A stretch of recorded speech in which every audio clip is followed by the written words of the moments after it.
सनातन धर्म और सनातन धर्म के श्री राम की महिमा, ये जो नवरात्र और विजयदशमी है, इसमें प्रथम नाम उपस्थित होता है।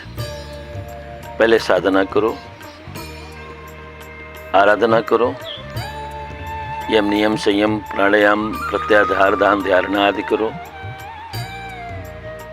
विजय प्राप्त करो इंद्रियों पर, दशमुख को जीतो। दशमुख माने बहिर्मुख इंद्रियां, जो बाहर काम करती हैं, बाहर देखती, अपने अंतःकरण को नहीं देख पाती, अंदर देखने की जरूरत नहीं समझती। ऐसी जो इंद्रियां हैं, इनको अपने काबू में करने की जरूरत है। दशमुख कौन है? रावण कौन है? जो रुलाता है, जो संसार को रुलाता है, मन को रुलाता है, बुद्धि को रुला देता है, अपने आप को रुला देता है। जनान रावयति, है ना रावण। और राम क्या है?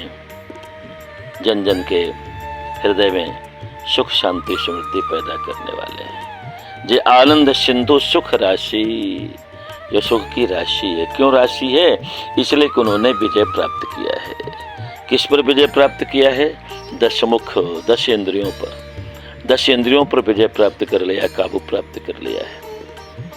हमको तो बताया गया कि 9 दिवस में हो जाएगी यात्रा, ये विजय प्राप्त हो जाएगी। अन्यथा भगवान श्री राम ने भी इस विजय प्राप्त करने के लिए, दशमुख रावण से विजय प्राप्त करने के लिए कोई 1 वर्ष नहीं, 14 साल लगाया। उन्होंने साधना किया, ऋषियों मुनियों का आशीर्वाद लिया, फलाहारी किए, करें आहार साग फल कंदा फलाहार किए।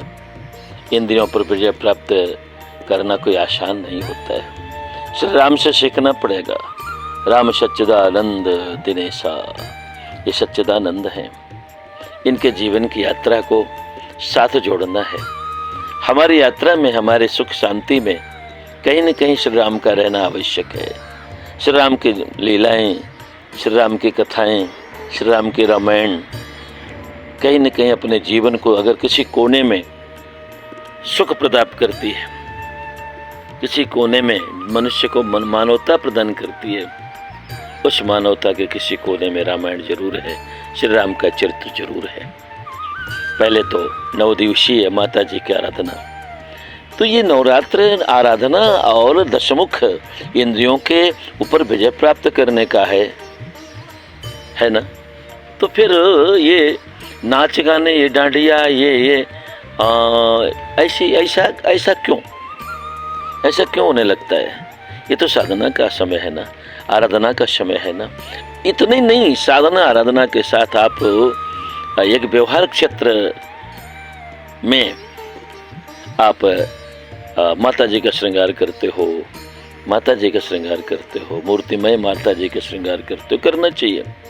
लेकिन क्या ये भी सोचता है कि मेरे घर में बूढ़ी माँ बैठी, मेरे घर में बूढ़ी सासू बैठी है, उसके लिए भी कुछ लाते हो? उसका अपमान करके माता का श्रृंगार शोभनीय नहीं है। इसलिए हम विजय प्राप्त नहीं कर पाते।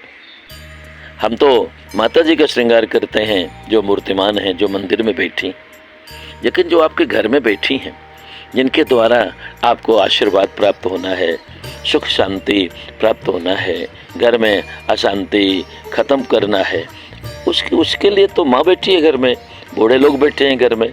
तो बूढ़ों का सम्मान कब करोगे? जिस दिन बूढ़ों का सम्मान शुरू हो जाए। पिता कह दे तुम जंगल चले जाओ और हंसता बालक चल जाए, वही तो अंत में दशमुख पर विजय प्राप्त करता है। विजय प्राप्त करने के लिए बड़ों की आज्ञा और तद्वत यात्रा, और उस यात्रा में गहन विमर्श और विमर्श के साथ साथ साधना को प्रफुल्लित करना, साधना को प्रकट करना, साधना करना और साधना को साध्य बना लेना, हृदय में धारण कर लेना। विजय प्राप्ति हो गई, इंद्रियों को काबू में कर लिया, विजय प्राप्त हो गई। आज आप विजय प्राप्त कर ले किससे में? काम, क्रोध, विकार, मोह, मद, मत्सर, ये है कहीं, ये कहीं विश्व के इतिहास में विश्व के यद्यपि संतों में, ग्रंथों में, अशुभ ग्रंथों में तो है और पढ़ना चाहिए, लेकिन पढ़ते ही नहीं। तो डांडिया पढ़ लेते हैं, डांडिया कर करके अपने समय को, नवरात्र आ रहा है, तैयारी करो, अपने नाचने की तैयारी करो, डांडिया करने की तैयारी करो, नाचो गाओ। नाचने गाने का तो है, नाचो गाओ, लेकिन साधना भी करो, साधना करो। विश्व को रुलाने वाले रावण जो दशमुख है, जिसकी इंद्रियां बहिर्मुख हैं, जिसकी इंद्रियां कंट्रोल में नहीं है, ऐसे व्यक्ति पर विजय प्राप्त करो। ऐसा व्यक्ति कौन है? मैं हूं, खुद हूं। हमारी इंद्रियां खुद बहिर्मुख हैं, हम इंद्रियों के कहले पर चलते हैं, इंद्रियों के चाल चलते हैं, इंद्रिया कहता वैसा करते हैं, निंदा स्तुति आदि। इसलिए जब विजयदशमी का नाम लेते हैं तो श्री राम का नाम आना स्वाभाविक है। राम के बिना विजयदशमी है कहाँ? भगवान श्री राम ने दशमी विजय क्यों किया, नवमी नहीं किया? क्योंकि 10 इंद्रिय होती है और 10 इंद्रियों पर विजय प्राप्त करना ही तो विजयदशमी है। इसको हम इतने हल्के में, हमारे देश का सबसे बड़ा त्योहार है विजयदशमी। हमारे ऋषियों के लिए, मुनियों के लिए, संत के लिए, साधक के लिए, जीवन के लिए, जीव मात्र के लिए सबसे बड़ा, सबसे श्रेष्ठ, सबसे महान, सबसे कल्याणकारी नवरात्र और नवरात्र के बाद विजयदशमी।